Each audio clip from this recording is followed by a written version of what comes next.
BMR's Level 1 kit that we're working with today is going to be a good option for the 2005 through 2010 Mustang owners out there that are looking to cut down on wheel hop and traction loss that we're all accustomed to, while retaining a generally smoother ride quality while also not picking up that noise, vibration, and harshness. Installation-wise, expect a fairly involved but an easy 1 out of 3 wrenches on our difficulty meter here, about a 4-hour job. I'll have a little bit more information for you coming up on that later.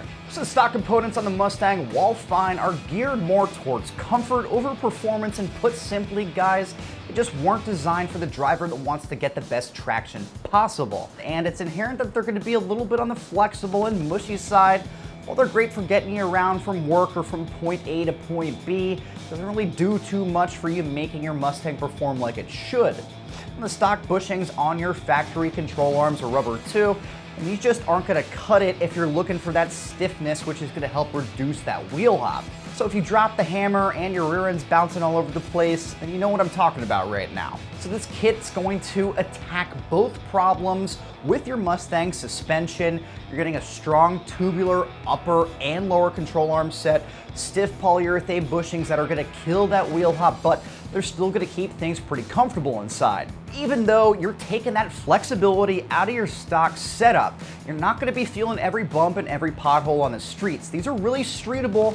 That's going to be due to the polyurethane bushings, which still are going to help absorb that vibration and harshness. Now, if you're building a dedicated track car, you're going to want to look at something even stiffer like Delrin bushings or spherical end links. Those are going to offer almost no give because they're extremely rigid, but that in turn is going to give you a stiffer ride. Now, these polyurethane bushings are a big upgrade, but they aren't going to make you hate your drive to work in the morning. So now that you know a little bit more about bushings, you might be wondering at this point, well, what are the differences between this and BMR's Level 2 and then Level 3 kits? And it's pretty simple here, guys. If you're paying more, you're going to be getting more traction, but a stiffer ride for better performance. Now, the Level 2 kit is also going to include an upper control arm and mount on top of what's on the table here, and that's going to even further improve cutting down on that traction loss. Now, in terms of the Level 3 kit, that's going to include the upper mount and lower adjustable control arm mounts.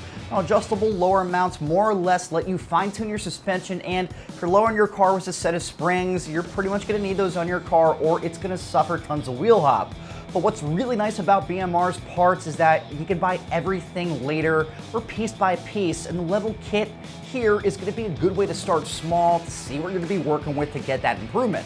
Keeping this in mind, the anti-deflection bushings used are going to be a large part of the equation, but the lower control arms are going to be manufactured out of a heavy-duty box steel and a MIG-welded upper control arm. Now, in terms of the pricing here, guys, expect to be spending just around $200, and it's really a no-brainer for how well they're going to correct the wheel hop and traction loss while also retaining that ride comfort. So if your car lives at the track, you're not afraid of the price tag on the Level 2 or 3 kit, definitely suggest checking them out, where you are going to be getting the same components here, but with their relocation brackets and the upper control arm mount. But when it comes time to install these, like I said earlier, you're looking at an easy 1 out of 3 wrenches on the difficulty meter here, only needing a basic socket set and some jack stands. But you're going to begin by pulling the rear lower portion of your seats in order to access the top bolt of the upper control arm mount.